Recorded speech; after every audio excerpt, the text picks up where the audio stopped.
Vous êtes à la capsule des jeûneurs de Objectif Santé du Docteur Nature et nous avons choisi de vous accompagner tout le long de cette période de pénitence et nous sommes, si je ne me trompe, le 20e jour aujourd'hui. Et nous avons choisi de vous accompagner parce que nous avons foi que le jeûne va vous permettre de vous guérir. Nous avons foi que le jeûne va vous permettre d'avoir une longue vie et être dans un état de parfaite santé. Mais nous sommes en train de dire les éléments qui contribuent à la destruction progressive de nos cellules. Et nous sommes constitués de 100 000 milliards de cellules. Nous allons les détraquer en fonction, à partir de certaines latitudes. Aujourd'hui, nous parlerons des médicaments. Les médicaments que nous pensons qu'ils vont nous guérir peuvent être à la base de la destruction de nos cellules et de la réduction de notre expérience de vie. Nous regardons cette vidéo et nous revenons. Le premier élément, c'est ce que nous mangeons.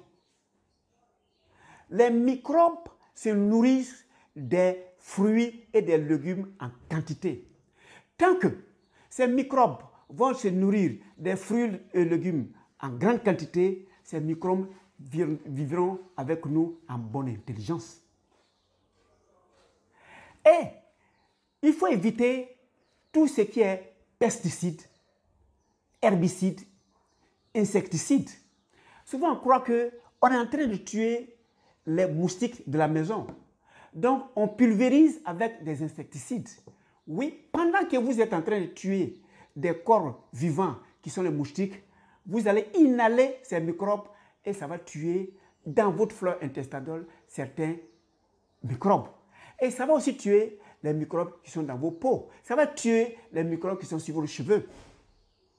Et ces microbes-là auront deux réactions que nous allons voir devant.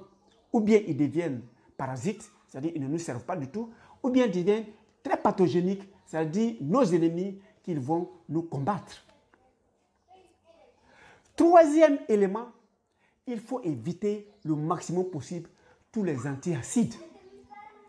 Pour ceux qui disent qu'ils ont des ulcères et ils sont toujours en train de boire des antiacides, mais la nature n'est pas contre nous quand la nature produit des acides, surtout dans notre estomac.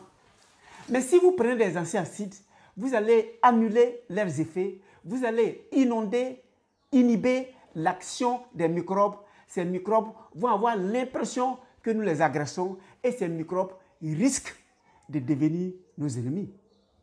Donc évitons les antiacides le maximum possible.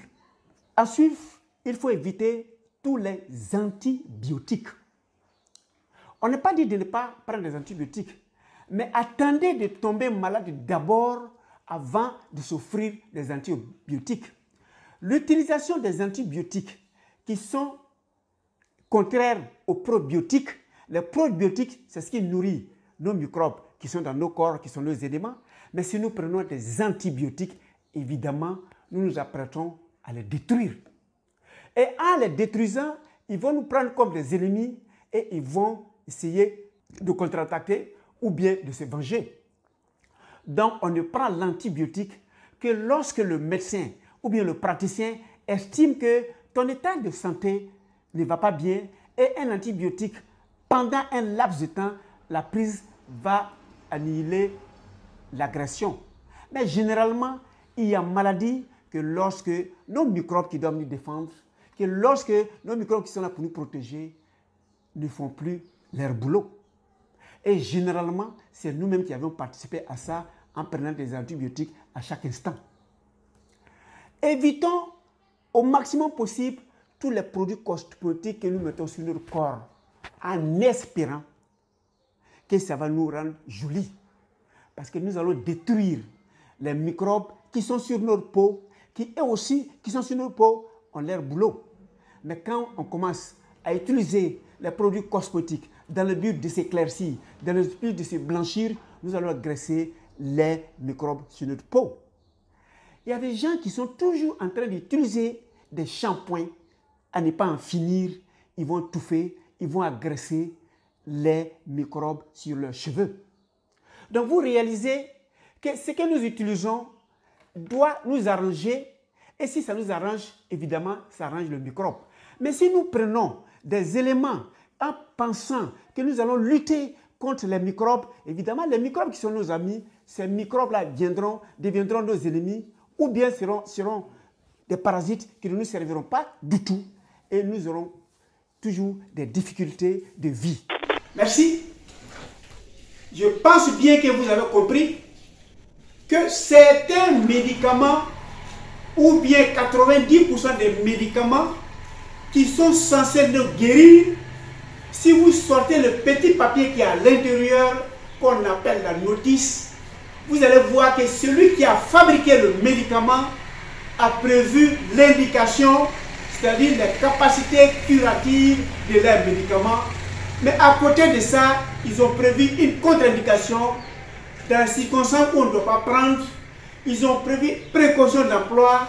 Ça veut dire que voilà, si vous avez une mauvaise utilisation ou d'usage, ce que ça va donner. Et il y a tellement d'éléments qu'ils ont mis à l'intérieur. C'est pour vous dire que pendant que ça arrange d'un côté, c'est en train de déranger de l'autre côté. Donc la meilleure des vies, c'est de vivre sans prendre quelque chose pour lutter contre quelque chose. C'est-à-dire d'être en excellente santé. Le meilleur médicament, c'est ce que vous connaissez, le jeûne. Il permet de sortir toutes les maladies, il permet de réveiller vos cellules, il permet de renouveler vos cellules et vous êtes rajeuni. Après 30 jours de jeûne, vous avez atteint pratiquement une dizaine d'années en arrière, donc vous êtes rajeuni. Merci de votre temps d'écoute. Nous allons entamer la troisième et dernière partie à partir de demain. Beaucoup de courage à vous. Demain, nous nous verrons, Dieu le voulant, pour que nous parlions des conditions de longévité. Merci.